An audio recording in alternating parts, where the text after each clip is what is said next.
I spend a lot of time thinking about training, whether it be actively thinking about, training and what I'm going to do and how I'm going to solve problems, or whether it's kind of in the background processing. I like to call it background processing. Sometimes I'm doing something completely unrelated to training and a thought will pop up about training, and I'll kind of run the cascade of thoughts associated with that thought. One of those thoughts happened to me last night. I was thinking about upper back training. I was thinking about the deadlift. I was thinking about depression of the scapula of the shoulder girdle, kind of depressing it down as I begin to pull off the floor. I started thinking about all those things and about, muscle attachments, origins, lats, traps, all that sort of stuff. And then it occurred to me, and then I got pissed off. It occurred to me that I've been saying, and I've written down in my journal, many times over, that the best exercise for the upper back for me has been the front squat. And I did front squats maybe like 2 months ago for hot little minute. I think I did it for like a 2-week period or something, kind of every single day.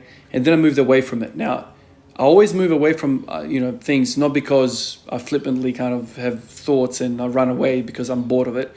I chase certain things. So the idea of solving a puzzle, I don't just do everything. You know what I mean? Like, I don't just walk into a gym and do every single machine for 5 sets of 5 and then I cover everything.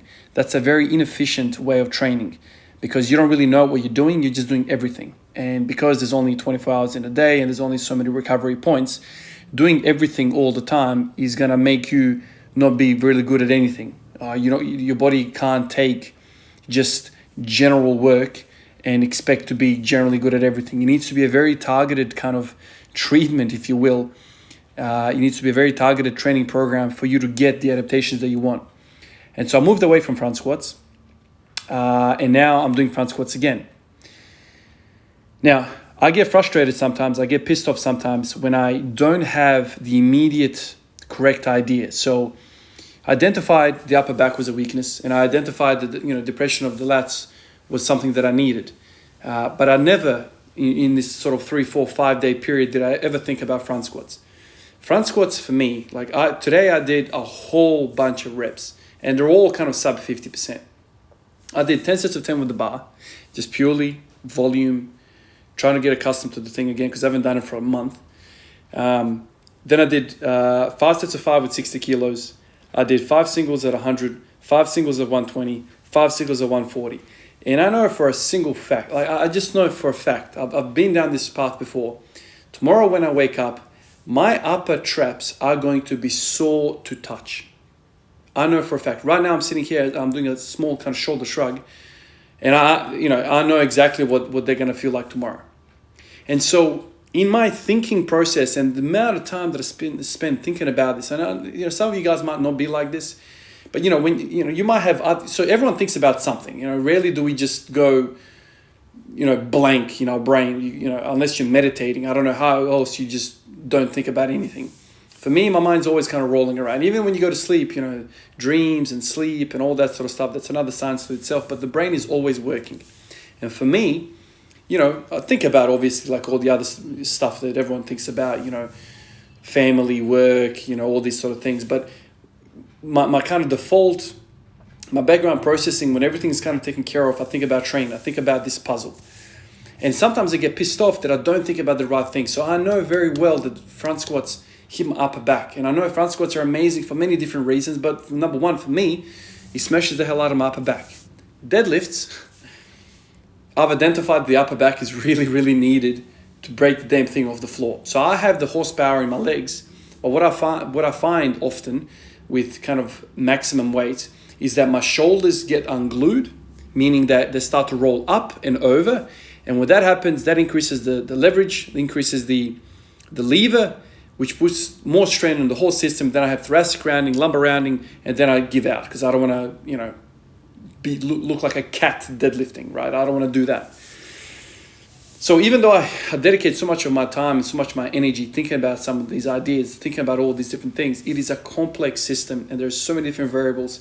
And if you go down the path of thinking about T-bar rows, thinking about lats, thinking about pull-ups, switch grip, wide, narrow, neutral, wide. You forget about some of the things that you already know.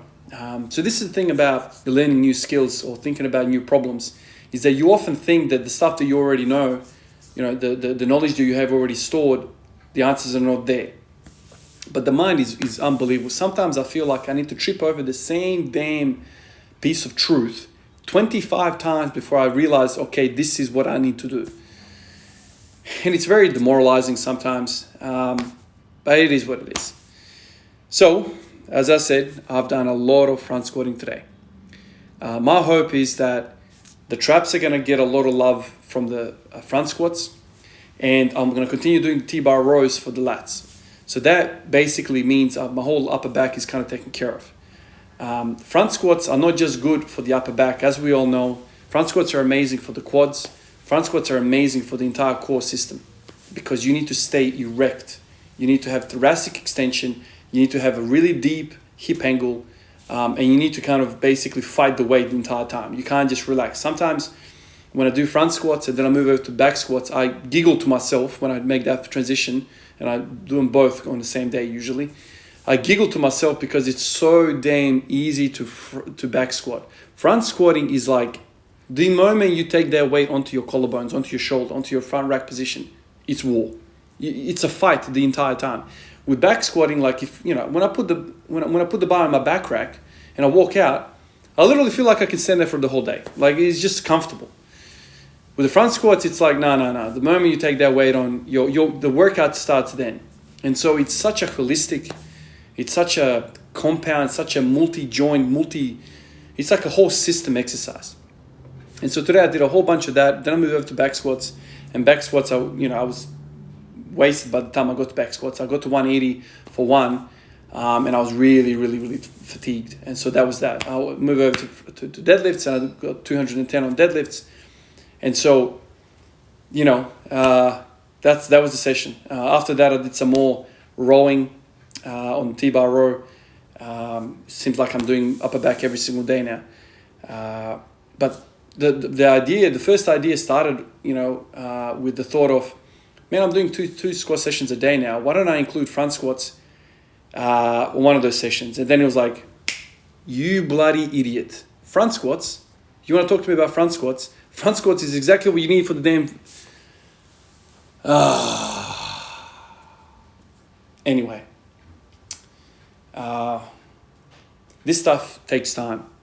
If you're like me and you don't just want to get strong, but you want to learn about the process of getting strong, you want answers, you want to know what's doing what. If you are like me, there's going to be lots of frustration moments where you're like, how did I not connect those two damn neurons together? How did I not connect those two ideas together? This goes with this. Now, at the time when I was doing front squats back in the day, like a month and a half ago, my deadlifts didn't take off like they took off right now. My deadlifts, I didn't have this problem. I didn't have the problem of ungluing shoulders at the start of the deadlift. So at that time, I was doing front squats for different reasons. I was doing front squats just to mix it up. I have to look back to read the notes why I actually did front squats back then, but it was just kind of volume, quads, and whatnot. Now I'm doing front squats for a different reason. It's kind of like, it's almost like you could have the same exercise prescribed to two different people for two different reasons. Anyway, frustrated I didn't jump on this the moment I kind of thought about this ungluing of shoulders. Now automatically you might be thinking, how are traps contributing to your problem of ungluing shoulders? If you look at the anatomy of a human being, I said the lats are kind of like this massive blanket that kind of wrap all the way from T6 all the way down to freaking S1, like the spinal process is humongous. The insertion points are everywhere. And then they insert into the tricep area, into the humerus. So it's like this humongous. It's like the wings of our body. Now, the rest of us, the rest of the upper back belongs to the kingdom of traps. And those guys are just as big, man. There's like two muscles that basically cover the whole freaking back for us. There's other structures there. There's teres minor, major. There's rhomboids and all sorts of things. Erectors going through. And there's all sorts of little pockets of muscles, but these two guys, the lats and traps, work together to control the scapula, to depress the scapula, to depress our shoulders, to raise the shoulders. And so you want to have balance. In the bodybuilding world, we often talk about lats give you width, traps give you thickness. So when somebody says, I want some thickness, they're basically saying, I want some more traps. If you want some width, you're talking about lats. I know that it just makes sense to me to, if I want to have control of my humerus, control of my arms, my scapula, when I first pull the deadlift, it's not just the lats. I also need the traps. So that's why I'm kind of thinking about the front squats and I'm thinking about the T-bar rows. Anyway, kind of frustrated here right now. But it is what it is. It is what it is. You live and learn, and it's a non-stop process. And if you're like me and you're programming for yourself, if you're thinking about some of these ideas for yourself, this is the risk. The risk is that you might not think about something on time. You might mess up, programming wise. But that's all good. For me, I'm getting intellectual gains along with physical gains. And this is why I always encourage everyone to venture into the unknown of programming and venture into the unknown of working out training and working out your own puzzle, because I think it's so much more fulfillment there than just, okay, let's talk about the destination. I want coach A to A1, A2, A3. I want all these coaches to give me all these tips, and then I just want to get the work in and done. I've never been like that. I want to know why.